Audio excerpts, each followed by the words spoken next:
Don't worry, it's Tame, the human said, then the child made one small move. My hands were shaking before I even stepped through the gate, and I am not a person who shakes easily. I have stood in rooms filled with armed strangers from 6 different worlds and kept my voice steady. But nothing in my training had prepared me for the sound coming from behind that wooden fence. A low, grinding growl that seemed to come from somewhere deep in the ground, rather than from a living throat. My name is Vel. I work as a liaison for the Concord, the alliance of worlds that keeps peace between species who would otherwise never speak to each other. My job that day was simple.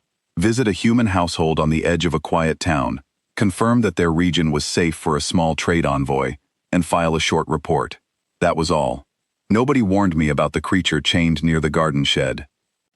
It stood taller than the fence itself, its gray fur thick and matted, its legs bending in ways that made my stomach turn. Its jaw did not simply open, it unfolded, like a machine built for one purpose only. Its eyes were pale and low on its skull, watching the ground the way a hunter watches for something trying to escape. My translator device searched its archive and gave me only a partial match. An old warning from centuries ago about a predator species so dangerous that explorers were told never to approach it under any condition. Beside me, my assistant Nevo made a sound I had never heard him make before, somewhere between a gasp and a whimper. I did not blame him. Every instinct in my body told me to turn around and leave. Instead, the human man standing near the door smiled at us and waved his hand as if he were greeting an old friend rather than standing 3 steps from something that could end a person in an instant.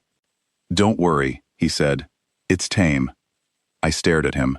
Tame. The word felt wrong in my mouth even though I had not spoken it aloud. Humans use that word for small animals that sit on laps and fetch balls. They do not use it for creatures with jaws built like folding machinery. The man's name was Daniel. He wore a faded jacket and held a mug with a cracked handle, sipping from it as though nothing around him was unusual at all. Behind him, a boy of maybe 7 years stepped out of the house, carrying a metal bowl filled with something wet and dark. The boy's name, I would later learn, was Oliver. I wanted to call out, to warn him, but my voice caught in my throat. The creature's head swung toward the boy, slow and heavy, the way a crane turns toward something it intends to lift and crush.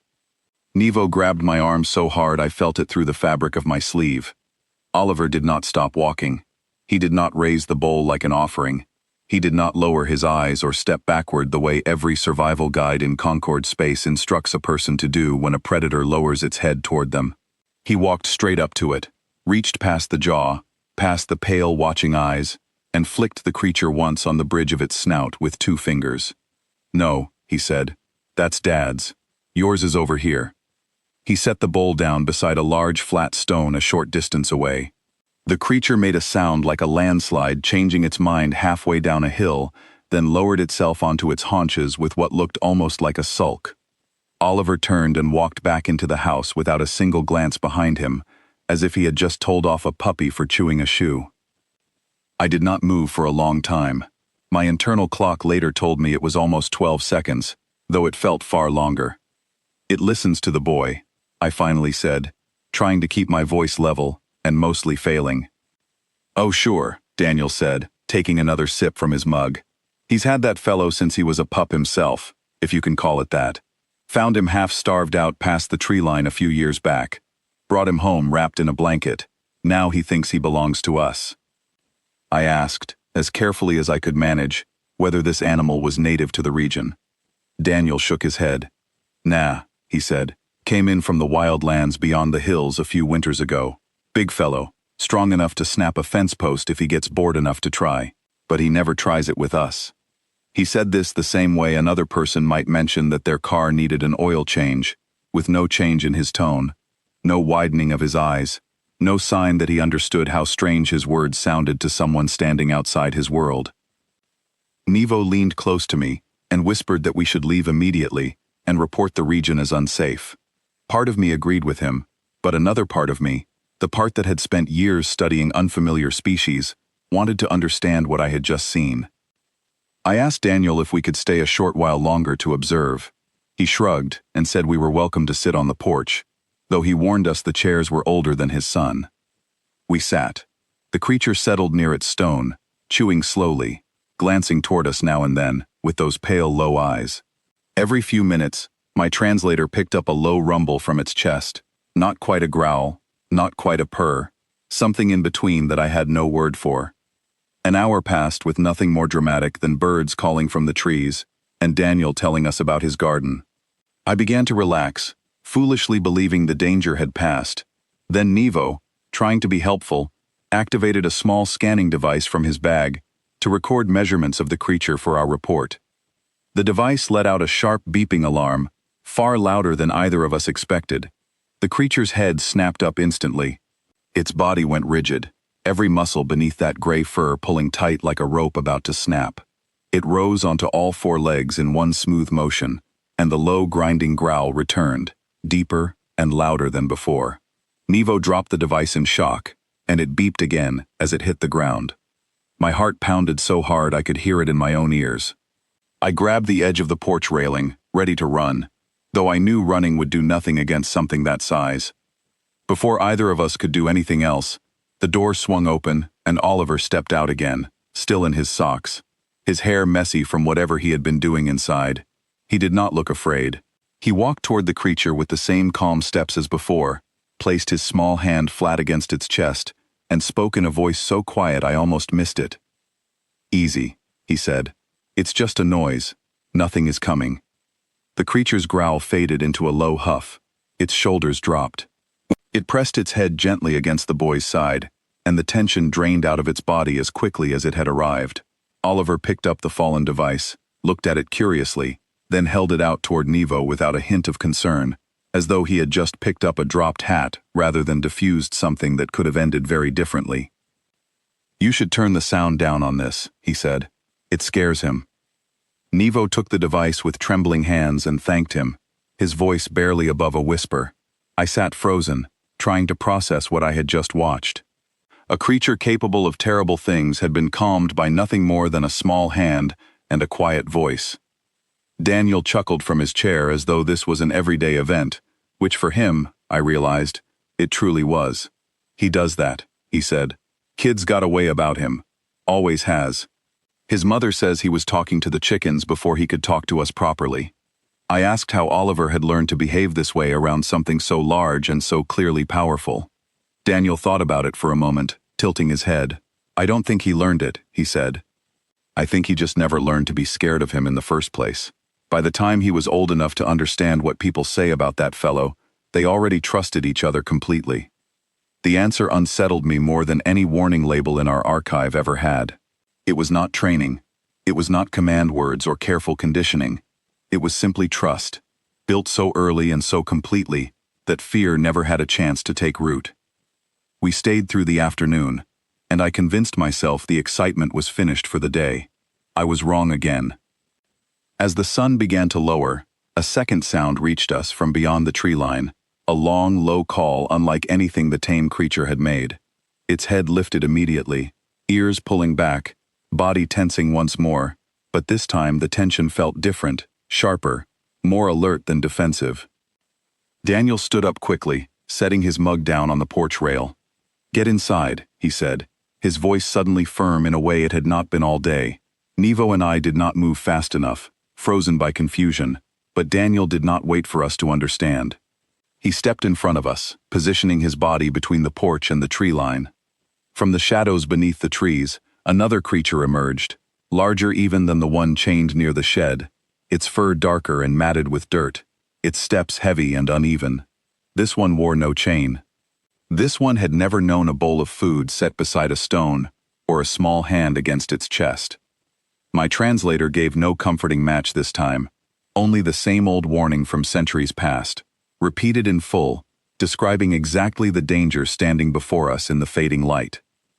The wild creature stopped at the edge of the garden, its low growl rolling across the yard like distant thunder. The tame one strained against its chain, not to flee, but to place itself between the wild animal and the house, as though some instinct told it exactly where danger stood, and exactly where it needed to be. I expected Daniel to run, to shout, to do anything other than what he actually did, which was call out calmly toward the house. "Oliver," he said, not raising his voice at all, "we've got a visitor." The door opened again. Oliver stepped out, still in his socks, looking at the scene with the same calm expression he had worn all day. My chest tightened watching him walk toward the edge of the porch rather than away from it. He did not approach the wild creature the way he had approached the tame one. Instead, he stood beside his father, straight and still, and spoke in a voice loud enough to carry across the yard, but not loud enough to sound like a challenge. "This one's ours," he called out. "You should go home now." For a long moment, nothing moved. The wild creature's pale eyes shifted between the boy, the tame animal straining at its chain, and the two of us frozen on the porch. My translator picked up sounds from both creatures now, low rumbles passing between them that it could not fully translate, something closer to negotiation than conversation. Then, without warning, the wild creature turned and disappeared back into the trees as quickly as it had arrived, its heavy steps fading into silence. The tame one settled almost immediately, lying down beside its stone as though nothing unusual had happened at all. Oliver let out a small breath, the first sign all day that he had felt anything close to fear, then turned and smiled at us. "Sorry about that," he said. "He does that sometimes when the other one gets close. He just wants to make sure everyone knows this is his family." Daniel placed a hand on his son's shoulder, guiding him gently back toward the house. "Best get you washed up before supper," he said, his voice returning to its earlier calm, as though the last few minutes had been nothing more than a passing shower of rain. Nevo and I sat in silence for a long while after they went inside. The evening settled around us, quiet and ordinary, birds returning to their calls, the tame creature breathing slowly beside its stone. I thought about every report I had ever filed, every warning label, every careful list of behaviors meant to keep dangerous things at a safe distance. None of it had prepared me for what trust could look like when it grew between two very different kinds of beings from the earliest days of their lives. That night, back in our quarters, I opened my report file and stared at the blank space beneath the heading for recommended action. I typed several sentences and deleted them just as quickly. I wanted to write that the region was dangerous, that the creature near the shed posed an unacceptable risk, that families like Daniel's should be relocated for their own safety. Every word felt hollow the moment I wrote it, because none of it matched what I had actually witnessed. What I had witnessed was not danger, it was understanding, built patiently between a child and a creature that could have crushed him without effort, and chosen, every single day, not to.